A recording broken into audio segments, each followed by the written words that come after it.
pishiramiz. Bitta tuxum chaqish olish uchun. Chaq. Tabiiy ko'rinishga, shaklli ko'rinishiga,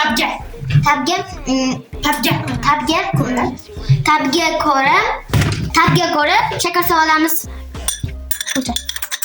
Birinchi qoshiq soldik. Keyin ikkinchi qoshiqni ham soldik. Uchinchi qoshiqni ham solamiz. Keyin ungacha yaxshilab aralashtiramiz.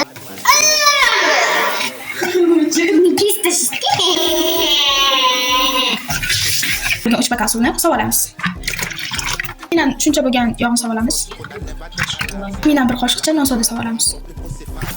Elach. Asamiz tayyor, endi pishira olamiz.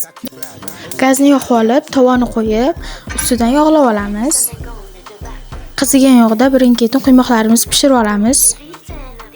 Pufakcha bo'lib qizargandan so'ng ag'darib olamiz. Tezroq pishib olish uchun ikkinchi tovoni ham qo'yib, birin-ketin pishirib oldim. Shu yerga kelganda portlab ketishimga ozgina qoldi.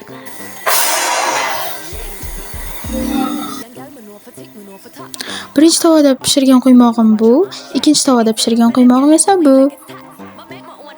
Quymoq pishgungacha diyor uxlavardi, ungacha esa men quymoqni degustatsiya qilib oldim.